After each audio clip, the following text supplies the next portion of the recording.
Who is Kerry Jones? Who is Kerry Jones? Kerry Jones is a bunch of things. Kerry Jones is overall a creative. Kerry Jones is a jack of all trades, master of none as of right now, an inventor, and right now, an inspiring actor. You're an inventor. Yeah, I've invented a few things. They didn't come out yet, though. Oh, okay. You got patents, hopefully? Not yet. Need the money for the patents. All right. Well, not an inventor. I guess that's how this works. What did you want to be growing up? Again, I wanted to be a lot of things growing up.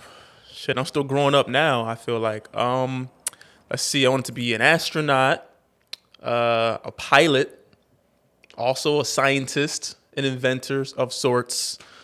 But I would say what I really pursued hardcore was becoming a professional basketball player.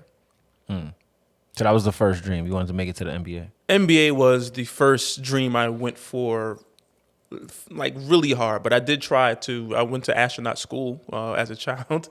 I did do a bunch. I did a bunch of different things. My mother had me in a bunch of stuff that I was interested in, and I went for it. And then basketball took over. So basketball was the main thing. Professional basketball player is what I wanted to be growing up. So you decided to be a black tall person stereotype. I mean, I'm tall, I'm black. That's not really a stereotype. I like basketball. Tall black people. I love played all basketball. sports. I played football. I played baseball. That's not what we asked you, sir. That's not what we asked you. You're trying to to make it divert. seem as if I'm one thing. I'm many things. When did you first start acting, and what was that like for you? I don't remember when I first started. It was before grade school, I believe. My mother had me in a bunch of plays for the not Children's Underground. It was a church on the Upper West Side where I would go to all the time, and they had theater plays.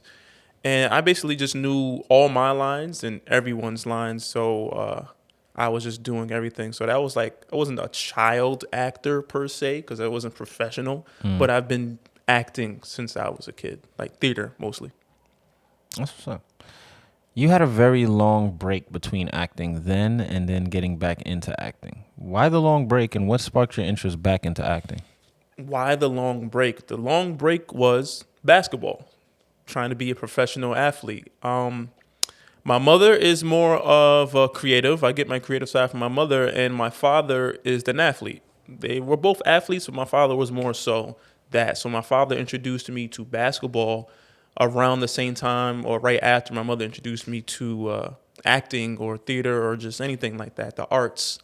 And I really took a liking to basketball, and I just went after that. My mother also likes basketball as well. So it was like, since they both like it, it was like they put me into that, and I just played for her ever. I'd wake up, play basketball, go to sleep, wake up, play basketball, go to sleep. I just do it over and over again. And that was the main break, and then I got back into it later. Was a follow-up question, well, why did I get back into it? Yeah, what sparked your interest back into acting? And what made me get back into acting? I can say I truly never left it. I was always a fan of film, Will Smith being my favorite actor at the time, but I would watch movies and really learn the lines really fast.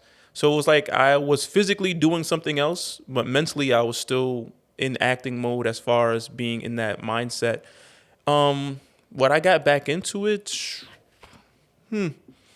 I didn't really like the way my life was going at that time. I was working a 9-to-5 job, not a dead-end job. Yeah, no, it was basically a dead-end job. There was no promotions at that job, barely any bonuses or promotions. So a lot of people in my job were complaining about certain things and like really not finding any resolutions or solutions for those things that they were complaining about. They complain about their job and then come back to that same job the next day. I also didn't like the job, but I was like, what can I do to not just continue complaining about this job and just taking it for a check? And I was like, I wasn't into acting, and I just started getting more serious into that. And then one thing led to the other, and I was like, you know what? I'm going to go part-time with this job. and pursue this. And then they basically made the decision for me and was like, you either come back full time or we fire you. And I said, well, peace. And I started working another place that was part time. And then from there, I just started working less and less and less, like labor jobs, working for someone else and more working for myself, which was acting. Nice. Thank you. How did you meet Thomas, and what is that relationship like? How did I meet Thomas? You're talking about Thomas Cooksey, T. Cooks. I met Thomas in high school, All Hallows. Freshman year, we had actually no, it wasn't freshman year because he was in 9-2 and I was in 9-3. It was sophomore year I met him and we was in class together in 10-2. And I met this guy. He's a funny character. He's just a funny guy, always talkative. We had opposing teams basketball. He was a Knicks fan. I was a Lakers fan. My man was Kobe. His was Allen Houston. And we had gym class together. And both of us are really good at basketball. And we just had battles. I wish they had a camera set up. All those battles in Who would you say is better between you and Thomas? Who's better between me and Thomas? I really can't say. We have like different types of games. He's more of a point guard, take you off the dribble. He could put you in the post as well if you're smaller than him or even a little bigger than him. I'm more of an athlete. I jump. I use my athletic ability to like get over you, get past you, things like that. So he's more of a ground player. I'm more of a like aerial player. You really can't say who is better. But like I said, we would always battle against each other in gym class, and we always get the best of each other each time. But that's how I met him. And that relationship now is after playing basketball, well, we got into music, started doing music. Then we started doing just sketch comedy things. And then we started doing film. And that guy is basically my brother. Like I'm an only child, but that is my brother. That's our relationship right now. So you guys did music. Yeah, we did music together. That was back when we were YBG, Young Black and Gifted. He was the producer. Let's see, he was the producer. He was the singer. He was the rapper. He was the videographer. Like he just put everything together for that music venture we went after when we were younger. That's dope. Music or acting? Which one do you put above? What, music or acting? What? Mm-hmm. If music or acting, which one? I mean, you're trying to be an actor, but which one do you enjoy the most? I would say acting. Acting because it involves more parts of you. Music, it's nothing like, getting an instrumental, writing to that instrumental, making either a freestyle or making an actual song and then learning that song and other people liking that song and playing it back to you like, oh, that was fire. But like acting is more so you have to become something else and you have to control more parts of your body than just your voice. You got to control your voice, your emotions. You got to get in certain realms inside or outside of yourself. And then also learning the lines, key part of it. And when that comes out, if people like it, it's something they will revisit over and over again. And I feel like it spreads widely amongst different classes of people. Music, it's a certain thing. You might listen to a certain genre of music, but film is like everyone watches movies. And they might like a certain genre better than another, but if your movie is good and everyone likes you, most people are going to see it. Okay, so you left the school. You went to North Carolina. You lost connection with Thomas. What brought you back together? What brought us back Your together? friendship back together. Our Let's friendship. frame that better. Yeah, I was away for 2 years.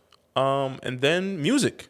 It was music. I was making music. I was rapping. He was rapping. He was making beats. And I feel like he reached out to me through Facebook at the time.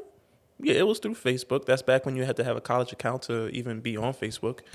Reached out to me through that, or it could have been another way, but it was through the internet. And he played a beat for me, and I told him I make beats, not make beats, but I rap as well, and sent him some music, and then we started just sending each other music back and forth, getting ideas off each other, and then we just started. When I moved back to New York, it was like, yo, let's do this. He had like a little studio set up in his apartment at his mom's and dad's house. And we would just go over there and just like freestyle stuff, drink a little bit, and just like come up with different concepts to different beats. And he was a really good beat maker. He would like take old classics and turn them into like straight hip hop. And you Some didn't Kanye think, type stuff. yeah, like Kanye type stuff. Well, not like Kanye, but it was Thomas like for sure. Looking back, did you think you both would become best friends? Best friends. No, I knew we would be close friends because because of the basketball connection that we had. Because there's not too many people that I meet who are, personality wise match mine. Because I won't say he matches mine, but it's more the opposite of mine. When he is really adamant about something, it's like I do that internally, he does it externally. So it's like, yeah, you battle each other in the court, but then when it's like we're in class or something like that, we find something funny. It's like, oh, everyone finds it funny, but we like understand it on a different level. But then like when he reaches out, it's like he's the type of person that reaches out to you, and it's like, oh, this person really, enjoys your company or likes your opinion and things like that. So I didn't think we'd be best friends, but I've had a few different friends in my life where it was just like they kind of fall off to the wayside. They're just like Instagram friends, text message friends. I don't see them anymore, but he's been the most consistent friend I've had since college. Yeah, so I didn't see it, but I'm glad it happened. What was being in YBG like, and why did y'all stop doing music? What was it like? It was fun. I wish they didn't delete his YouTube. Oh my goodness, we got some classics on YouTube. What was it like? It was very fun. Being a part of Young Black and Gifted, which is something Thomas again he coined and phrased and put it all together. He's always doing that type of person. What was it like? Very fun. Why did we do that? Is just we were creatives, and when you're creative, you don't just do one thing. You do multiple things. Like I said, we're like jacks of all trades. We're trying to be a master of one, if not more. So it was just like we were trying our hand at different things to become successful, because like we both didn't want to have like 9 to 5 being our lives. We wanted something else, and like we're more rambunctious, like go for the gusto type of people. It's like we see the millions, we see the hundreds of thousands that can be made if we do this the correct way. And we were trying music at the time, and that was our thing. And why'd you stop? Oh, why did we stop? That's a good question. Why did we stop YBG? The music aspect of it, I think we both were kind of just like, he had put out, I feel like, how many albums, mixtapes this man made? Like 10, 11, 13, 12? He's saying 7. 7? Okay. He made 7 mixtapes, and I put out 1 mixtape, and it was just like, it's just not, seems to be, this is for us. We tried our hand at it. He did it multiple times. I did it once. And it was just like, the music that was getting popular at the time wasn't what we were doing. We were doing more, our generation of music. And the only people who do that now is like J. Cole, Kendrick Lamar. And I wouldn't really compare myself to a J. Cole type of Kendrick Lamar person. More of a Jay-Z type of rapper, but that's even further back then. I think we just got tired of doing music and changed the name because it just seemed to be not fitting to what we wanted to be represented as and going towards the future. Because YBG obviously is young, black, and gifted. Eventually, you're not going to be young. You're going to be older. When you see a black person, you think of, oh, they're rapping. So it's like you don't want people just to put you in a box just by reading the name of your company. We are gifted, so we were able to rebrand that. So that's why we ended it, I feel like. But don't really have a true answer to that. You probably got to ask Thomas why we stopped doing that. All right. You started as a boom operator for YBG, and you were pretty good at it. What made you want to drop that microphone as well? Pun intended. That's a good joke. That's what I was doing with the company. That was the physical thing that I was doing, but I was doing a lot of other small things here and there. Because of my height and my long arms, it just made sense to be a boom operator because I could reach over and get the right sound. That was the time where I was, like I said, doing a 9 to 5 job and didn't want to do that 9 to 5 job anymore. Wanted to go part-time. And what can I do outside of that? I can go back into acting. So it was like, hey, I like that we are making films. I like that we are, going for it. But I feel for me to really grab the full potential here, I can't just be a boom operator, even though, I make sure to do it the best of my abilities. But I think I'd be better suited in front of the camera. And I think that was around the time we made a Song Fight with Taj and Rihanna, the other Rihanna, not that Rihanna, with Taj and I was actually in that video, if they remember that. I do. So yeah, that was around that time I made a decision. I was like, I don't want to do the boom mic stuff. I want to be in front of the camera. It's more fun. Dope. What have the beginning years of your acting journey been like? The good and the bad. Oh man, the beginning years of acting. Well, started off, I quit my job, was working for Postmates, making an extra $80 to $100 a day. Kind of just like barely getting there with the rent. My cousin is an artist as well, and just realizing like this is what she's been doing the last few years now, and what the hustle and ambition and grind really goes into doing that if you really want to do it. And then figuring everything out as I went and spending the least amount of money I could because I didn't have the money. Thomas did my first headshot. Everything else was just like doing it on your own and making sure it's of the standard that you feel like everyone else wants it to be. And Googling a lot of like, what do actors do? How do you become an actor? Watching a lot of film over and over again. And not really doubting yourself, but not knowing exactly where you're going to end up and being comfortable with that. And until right now, I think it's been a climb up, but I feel like the climb up makes you stronger. So the hill is still steep, but you're strong enough to go up the hill easier. Hill metaphor.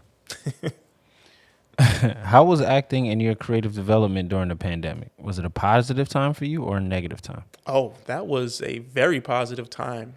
Probably Jesus, the pandemic was a positive time for you. For me, yes. The pandemic was a very positive time. One, I was in the best shape of my life I had been in since high school. Probably better because I was skinny in high school. I was now around 180, 190 and had muscles. I was like, wow, best shape I've ever been in my life because I was in the house all the time working out. And I didn't use that time to just sit back and feel sorry for myself.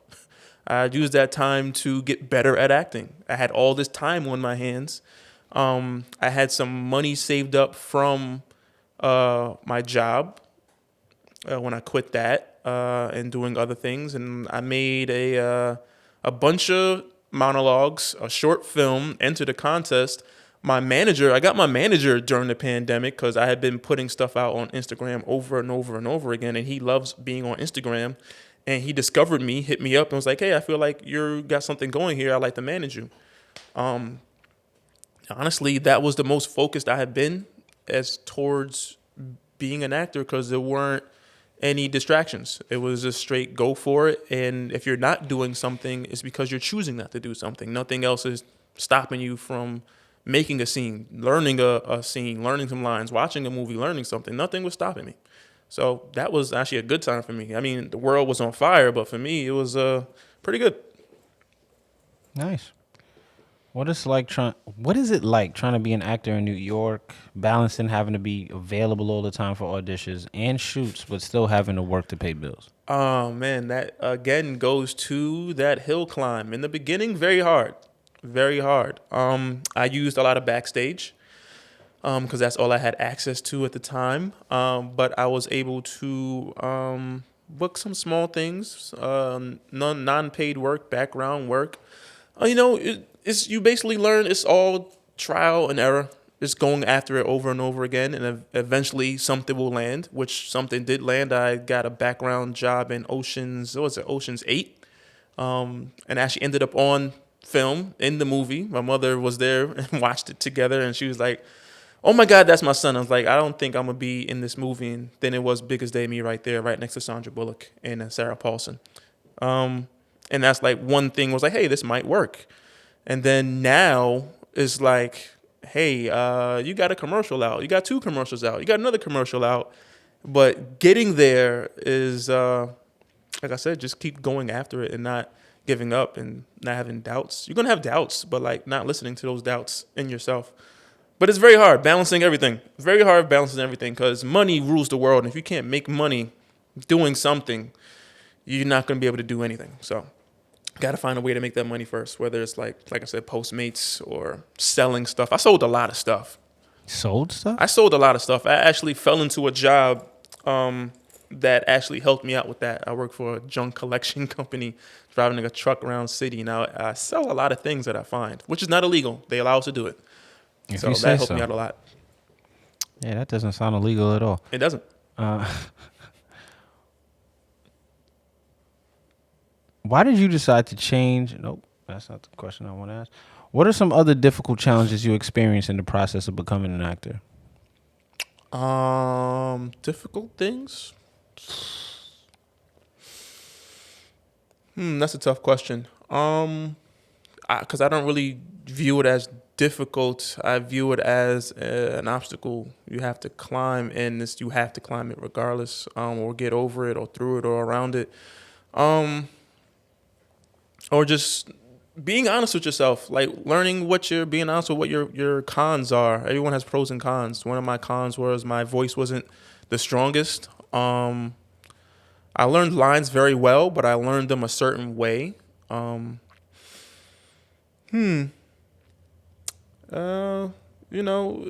I said, just realizing that not every role is your role. Okay, I will say that. That would be one of the things. You could feel like you're the best for a role, and this is not for anybody else but you, and they don't see it that way. They don't see it that way. They see it as you don't look the part, you don't sound the part. Yeah, you can say the lines, but it may not be for you. And you're like, yo, what are you talking about? You asked for a 6'3" light-skinned person that has Spanish descent. That's me. And they're like, nah, we don't want to go this way. But like just learning that the director isn't the person making the decision, someone else is. And they may not like the look that you give. So it's learning that, and like your part is your part. And you shoot 1,000 shots, you'll make one of them eventually. So just keep trying. That's a difficult thing, is learning that not every shot's gonna make, and that's difficult from a person playing basketball because you want to make every single shot you shoot. Was there ever a point in your life where you thought about quitting acting, and what made you decide to stay?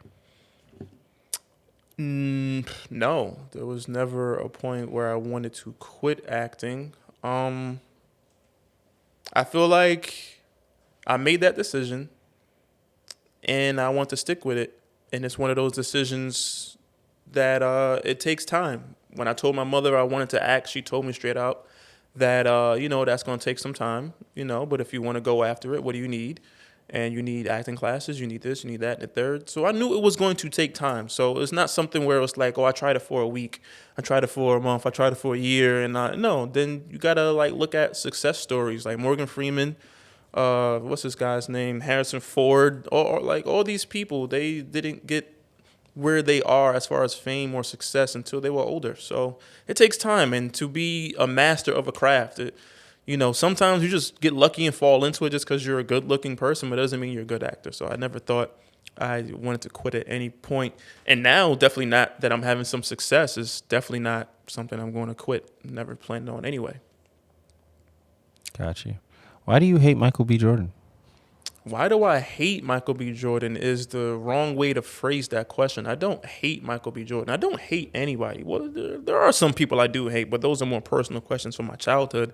But I don't enjoy some of the roles Michael B. Jordan chooses or gets cast in. I feel like he gets cast in things that are, for him, good because, he works out, is in shape, and wants to show that off. But I feel like the roles that I liked him in were his vulnerable roles, his things where he showed emotion, where he is himself in an aspect of that environment. And like he's very vulnerable, very sensitive. I feel like he's a very sensitive person. I feel like he's a very open person, but I don't believe him as the hardcore killer. I don't see it, and I feel like that's what he wants to be. And he thinks, well, I don't know what he thinks, but I think that he thinks being the hardcore killer is all about a look and how you do style your hair and having a lot of muscles. It's not really that. It's more to it. But I wouldn't say I dislike him. I wouldn't say I hate him. I wouldn't say I dislike him. I just certain roles I just don't like him in. But Fruitvale Station, I loved him in. Chronicle, I loved him in. Parts of No Remorse, I liked him in. There's a bunch of movies he's in that I like him in. Just certain ones, I think there are other actors out there that could have had those roles. Got you. So when did you start being a hater? I'm kidding. What? Wakanda for Black Panther. When it not. What would you consider your biggest success thus far? My biggest success thus far. All right, so that's a two answer question there. Biggest success would obviously be Southwest Airlines casting me in their campaign for Go With Heart. I had 2 different commercials. I was on there. I was basically the face of Southwest Airlines for the last 2.5, 3 months, and I think it's still going now. They only took my face down now because they had to cancel a bunch of flights over that one weekend. But that was obviously one of them. But for me, that's for everyone else looking from the outside looking in. For me, is being good enough to have someone look at me and say, hey, I want to manage you. Then that manager and saying, hey, you're good enough to talk to my friend about you. And then that friend being my agent now. And then that agent saying, no, you're good enough and you're casting stuff to, hey, I want to reach out to a theatrical agent and I want him to, represent you. And that person actually saying, hey, you're good too. So that is my success because it's the validation within the system, within Hollywood, within, all the people who make decisions, because it's hard to even get out to those people. I've tried. There was a list of people, of agencies, and I went down that list and emailed every single person, every single agency. And you know how many responses I got?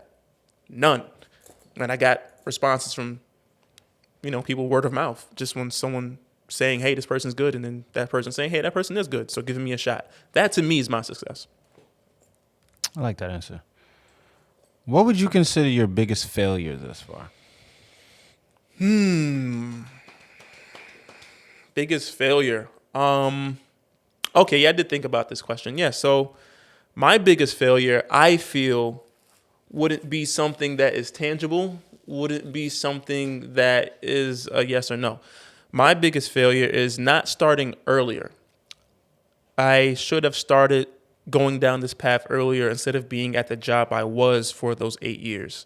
I should have left maybe 4 years in, 5 years in, because I started doing stuff on Vine, Instagram, Facebook, all that stuff, and all my coworkers saying, yo, you're really good at this. You should not be working here. And me I'm just doing it for the fun. Hopefully I go viral. And then there was down the line 6, 7 years, I'm like, okay, I don't want to be here anymore. I should probably listen to them. But I should have listened to them 4 years in, because if I had started 4 years earlier, just putting it out there, I probably would have been casted in multiple Malcolm X movies because I had both of those roles handed to me and just wasn't ready for it. So I wish I would have started earlier. Wait, what'd you say? Malcolm X? Yeah, that's what I said. 2 of them in my lap, but I couldn't do it because I wasn't ready. Malcolm X movies? Malcolm X movies. Wait, hold on. So as you as Malcolm X? Yes. You see me? Where do you see yourself in? No, but what's next for Kerry Jones? What is next for Kerry Jones? Well, as far as RDD is concerned, what's up next is acting a fool. Can't give too much away about that. And hopefully more commercials, more SAG commercials, more theatrical opportunities now that I have a theatrical agent. New headshots. Working out, getting back in shape, get into a soldier body type, because that is one of the roles I want to get. Where do you see yourself in the next 5 years? Let's see. No longer needing a 9-to-5 or a part-time job. A place of my own that I actually own, that I don't rent. Whew, tough. I might not even be in New York City. I might be somewhere else. We'll see how that goes. And probably multiple movies out. Either TV shows, movies, different characters. Because that time is coming. It's on the cusp. So 5 years, can't say exactly how many movies, how many TV shows, but it's coming. It's on the way. You're not where you want to be yet, but what words of advice would you give to people who want to become actors? Oh, that's an easy question. Easy answer right there. Learn what it is you need to do. I've had so many of my peers either ask me in person or through DM or a random person that I've never met slide in my Facebook messaging and asking me what to do to become an actor. The answer to your questions are on Google. Just Google what you need to do. It's that simple. Like, I didn't ask anyone how to become an actor. I was like, what do I need to do to become an actor? And literally Google gives you these things. Get a headshot, get a reel, get this, get that, and the third. And then how do you get a headshot? What's the cheapest things? Oh, what's a resume? How do I put a resume together? What's a reel? How do I put a reel together? Go to acting classes. Like, it's all there for you. All the answers are at your fingertips. And if you don't have those answers, then just, watch movies and go on YouTube and Google or type in, what do successful actors do? What have they done? Like, that's really what I did. I just Googled and went on YouTube and like, what do these actors do? What have they done? How did they get where they're going? Because literally the blueprint is right there in front of you. All you gotta do is follow it to a T. It's right there. Any last words? Last words. Kerry Jones representing RDD. Gotta watch out for all the films, all the movies, and RDD films coming out soon.